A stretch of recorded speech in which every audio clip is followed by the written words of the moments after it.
Tesla update here on the 17th. We're at a spot where, like I said in the video yesterday, this could be the top right here, or this is the third wave. Really tough to say 100%, but if I'm just looking at this wave right here, it looks to me like a B wave. So I wouldn't be surprised if we wake up tomorrow and this is down.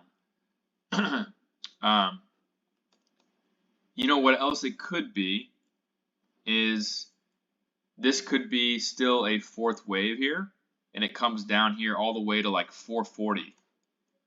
So this could be coming down here to 440.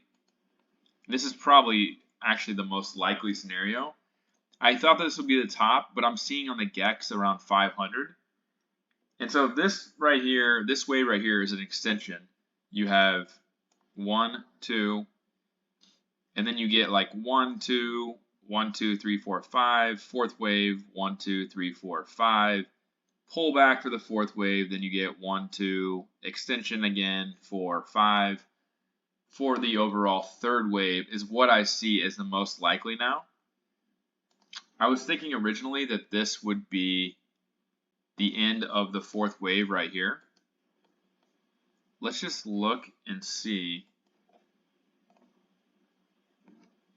if that was the first and this is the third wave.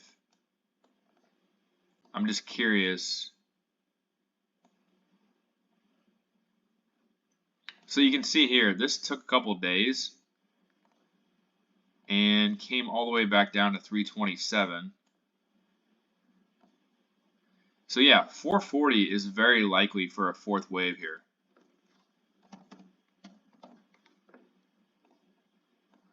I know this is getting kind of like crazy now, but this makes the most sense because, and the reason this makes the most sense too is on the daily time frame. You can see there's a red candle here for the second wave. So if we get a move down to 440 tomorrow, or maybe into the end of the week, then it can go to 500 after that. So I think that that makes the most sense. 1, 2, 3, 4, maybe into Wednesday, Thursday, into PAL, and then 500, like that. And then that would be the end of the third wave. So probably not quite topped yet, but I think that there's probably some downside first before we see that final move higher here. I don't think that this move straight down here was it. It was a pretty nice move down, and you're getting this corrective move right here. So this took about 2 hours, and now we're all the way in. So you could see something like this tomorrow. Let's see where the 1.61 fib is of this move. So yeah, 441, there you go. So I won't be surprised if this hits 441 tomorrow, and then that ends the overall fourth wave, and then I would want to be long there, or at least try to play something long in order to get that fifth wave. 441 plus the first wave here takes it right above 500 to 510. So there's still some upside. You're probably going to see another 15% move after the dip tomorrow. So that's my thoughts on Tesla. Get ready to buy the dip at around 440 for one more move up, and then that's going to be the third wave. You'll probably see the third wave ending maybe by Friday, but definitely by the end of the year. And then you're going to see a long dip that's probably going to take 2, 3, 4 months. Probably back down here to, you're looking at something down here to a minimum of 420, potentially all the way down here to 360. So one more move up on Tesla after a dip tomorrow is what I'm looking for. Bitcoin, I'm still looking for another move up here. We have 1, 2, 3. I called for 108 the other day. We came very close to hitting the 1.61 fib. Pullback, similar to Tesla, and then one more move higher to 115. That will be the top. And then I'm looking for, at similar to Tesla, fourth wave. So that is going to be interesting. So I'm guessing Mara and all those will probably dip, and then they're probably going to have another move higher. Let's see here. FedEx is probably going to 250, I would imagine.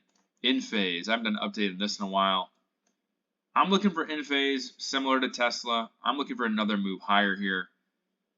And I'd be a seller up in this area. If it gets up here to 83 bucks, I'm selling up there. I don't think it's going to go higher than that anytime soon.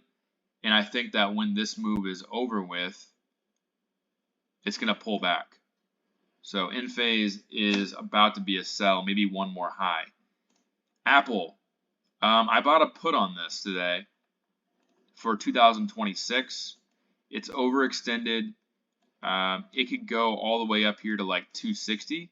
So I just bought one contract. I'm going to average into that. If it comes up here to 260, I will just add a few more. And my thoughts on that is it could end up being, I've said this in previous videos, this move right here, and you get this down. So on this, it was, and then down, and then up after that. So I think this is probably a diagonal. If that's the case, the fifth wave cannot be bigger than this third wave because it's smaller than the first wave. So Apple, I bought a put on that. The reason I like to buy a put on that is their IV is super low right now. So I'm going to play the fact that it's overextended and it's low IV. It's a pretty good spot to buy a put. What else is there going on today? There isn't really that much going on. Like coins sitting here. Tesla's the main one I wanted to go over. Symbiotic, I'm buying some more shares. Super Microcomputer, I went over this the other day. You know, and I think that what's going to happen, just based on what I'm seeing from all these charts, is when Tesla tops out, NVIDIA, AMD, all the laggards that have been down for the last couple of weeks, they're going to run hard in January. Tesla's going to be dipping in January. NVIDIA, AMD are going to be running hard in January. So, yeah, these are pretty much buy the dip, but NVIDIA could see 120. There's a gap down here. We'll see AMD pretty much bottomed out. It's just pretty much pinned. QQQ, just kind of falling along, is probably going to be, I still think this is going to dip. There's a few different patterns that could play out here. I've kind of stopped following it as much because I've just been following individual stocks, but we're still looking at 542 as a potential top, short-term top. That is the 1.61 fib of this W wave. I said 537 originally because that was the 1.61 fib of this A wave.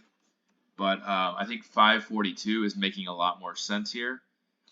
And then from there, I wouldn't be surprised to see a dip and then probably another move higher. There's a slim chance that this is a 5-wave move. The only way I can see it being a 5-wave move, though, is if this is a truncated move right here. This would be wave 1, this would be wave 2, and I'd be looking for, well, wave 3 would have already been finished right here, but it would probably have to break above this parallel line around 550. So it would look something like this, pull back, and then another move higher after that.